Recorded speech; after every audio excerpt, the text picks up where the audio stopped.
Welcome back, everyone, with Greg Roth, the ambassador, David Eby, and yours truly, Eric Glazer. This is your Sharp Squares podcast for week 13 of the NFL season 2024-25. We are fat and happy here. Friday after Thanksgiving, Black Friday, NFL game going on right now.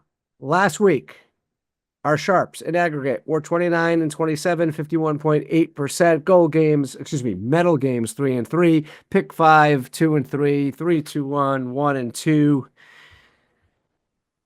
Not great. Not terrible. Well, not great. Not great. We're not going to celebrate that kind of a result. Gentlemen, I hope you're ready to go. We've got a succinct show ready to go for everyone, and Eby and Roth are ready to go. And so, to provide you with the picks for Thanksgiving week 2024 is everyone's favorite fellow degenerate, the Greg Roth.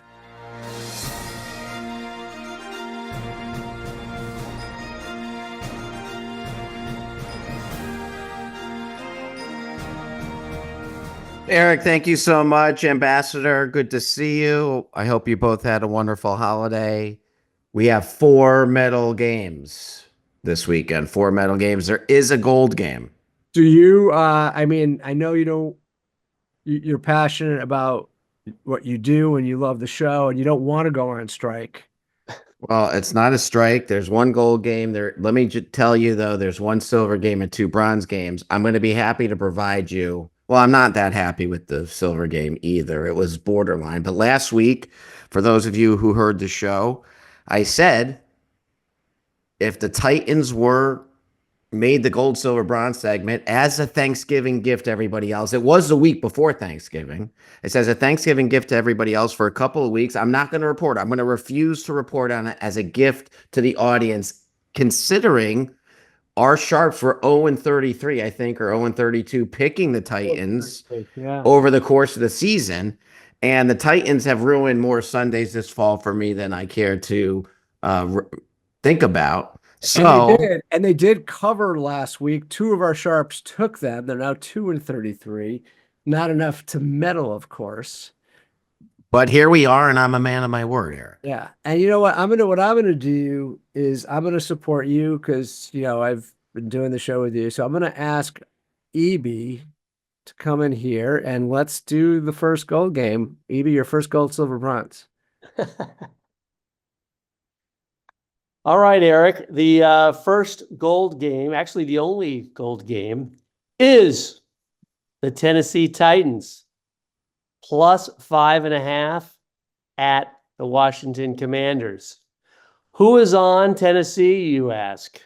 That's a good question. We've got Ross Tucker, Raybon, Pizzola, Summer, all of them on the Titans. 1 person on the Commanders, Scott Seidenberg from Dream Preview. All right, good work. Great job, Ambassador. There are 3 more medal games. If I hadn't boycotted the gold game, I might have boycotted the silver game. Why? Because it's really 1B to the 1A. The Titans are 1A, and this team is 1B. And it's the only silver game. The pick. It's the Carolina Panthers. They're plus 5.5. Of course, they're a home dog. Or they've even been favored in a game all year. They have been playing better, I will say. Bryce Young has looked pretty good. Some improvement the last couple of games. That's not a handicap.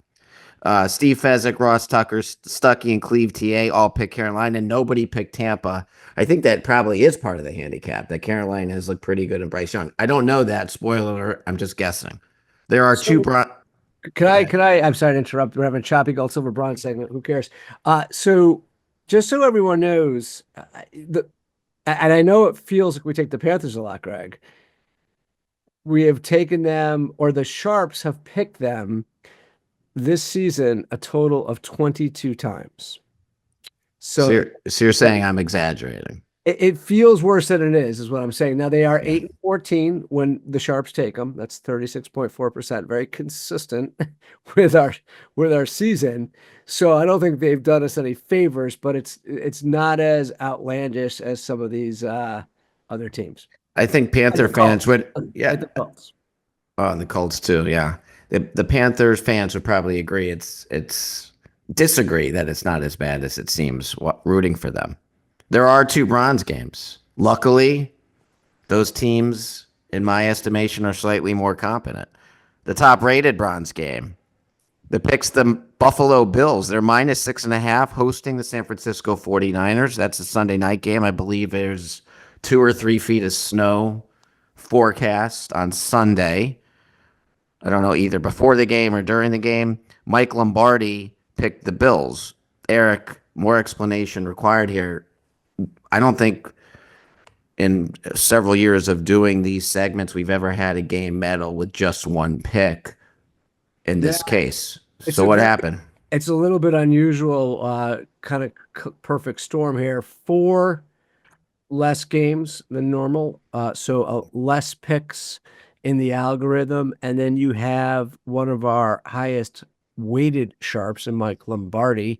You could agree with if he should or shouldn't, and then he's taking the game at -7, and we're in our pool getting -6.5, so that actually creates even higher weighting on that game. So you put all those things together, not a lot of games to choose from, no one dissenting, highly rated sharp with an important half point of line value.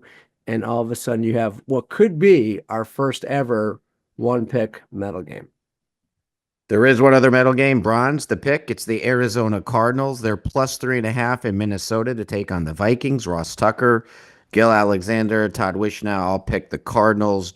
Joel Renner in dissent took the Vikings. So to recap that gold, silver, bronze segment, the Titans are gold, the Panthers are silver, and the Bills and Cardinals are bronze.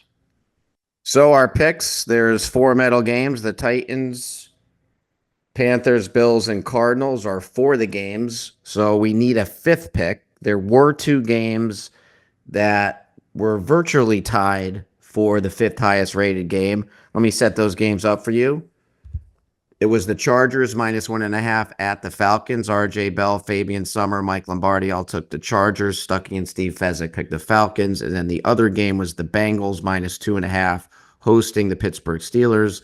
Mackenzie Rivers, Gil Alexander, Rob Pizzola took the Bengals. Ralph Michaels picked the Steelers. Those 2 games, neither were medal. Both were tied for, or essentially tied, 0.10 off as our 5th rated game. So it's really a coin flip. We let, as we've done a few times this year on these coin flip games that don't matter, we let the ambassador make the pick.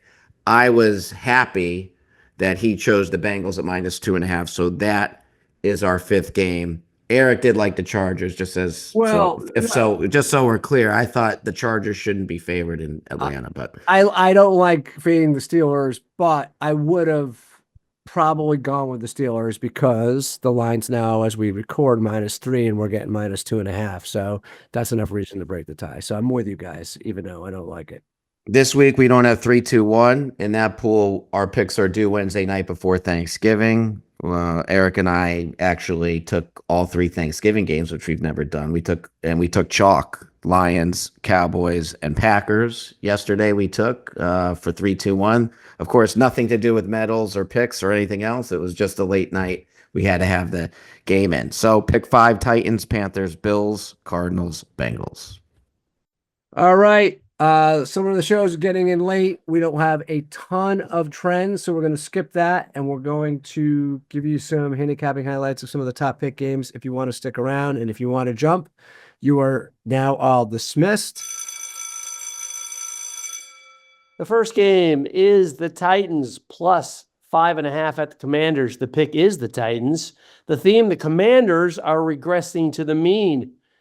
Synopsis, the Washington offense is getting figured out. They've got cluster injuries, and the Tennessee defense is underrated. Highlights, Ross Tucker from Even Money says Will Levis is playing better, and the Titans D is actually pretty good. Raybon from the Action Network said defenses are starting to figure out the Washington offense, and Cliff Kingsbury has not made any adjustments. Also, Washington has cluster injuries at running back, and he thinks the Tennessee defense is underrated. Raybon wouldn't be surprised with the Tennessee win straight up in this game. And Scott Seidenberg has a dissent from the Dream Preview. He has a trend that favors Washington. Since 2012, a team coming off a loss as a double-digit favorite is 26-17-1. And if that team is a favorite by more than 3 in the following game, they are 16-7 against the spread. Timestamps, even money 1633, Action Network 1629, Forward Progress 555, and Dream Preview 1936. Game 2, Bucks at Panthers. We're on the Panthers plus 5.5. The theme here is basically who is Tampa Bay to be laying 5.5 on the road to anyone. Stuckey from the Action Network is hopping aboard the Bryce Young hype train. He's been impressed by Young and the offense more generally since Young's benching and return to play. Stuckey likes the fact that this is a divisional opponent that Young knows a little bit better. Steve Fezzik from the Dream Preview has Tampa Bay slightly overrated in his power ratings. He thinks Carolina is actually moving in the right direction. And on the Even Money podcast, he just simply asked, why are the Bucks favored by this much? The Bucks have lost one of their best players in the secondary in Whitehead.